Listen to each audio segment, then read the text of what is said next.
ઝાલા જેટલા વરા મોર આવ્યું હતું ને કોણ હતું એ મારે જાણવું નહીં ભાઈ, પણ આ જગ્યાએ ને આ ભૂમિએ એક વીઘોય જમીન કોને જે જોતી આવું ના ગોતી આલો હું ધર્મ મટી જાઉં ભાઈ. શું કહું ભાઈ? એટલે ધર્મ વના માથું નમાવાતું નહીં ભાઈ. ધૂણો જ આખી દુનિયા છે ભાઈ. શું કહું ભાઈ? આ 100 ગાડીઓ લઈને ગોવિંદભા ફરું છું ને ભાઈ, મારા ધર્મે કોઈ મોટપ ના આપી ભાઈ.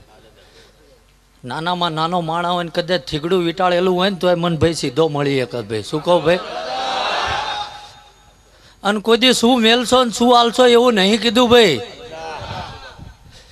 એનો પહેરવેશ જોઈને એમ કહું ભાઈ, જોઈશ જોવામાં જ આખી જિંદગી પડી, તું પેલા બેહીન પાસે ખા ભાઈ. એટલે મારા દેવે મને ધર્મને આવકારો શીખવાડ્યો છે ભાઈ. શું કહું ભાઈ? અને જેનો રૂટલો કદાચ રૂડો હોય ને ભાઈ, એથી મારો ઠાકર કોઈ દી રેતી ભર હલે નહીં ભાઈ. અને હજુ જગતમાં થયા થવાની કદાચ રાત પૂછવું હતા ને દુનિયા ઉપર લોકો લુગડા ધોતા હતા ને ભાઈ, આ ધરતી ઉપર એની ફોજ મને જો દુનિયામાં ઈસ્કારો ના મારું તો ઓલા ગંગા બાલો દીકરો. કારણ કે એ બલિદાન મોળા નતા ભાઈ. અને હજુ કદાચ કોક એમ કે ના આવે તો આવી જાય નહીં મારી મિલકતમાં ભલા માણા.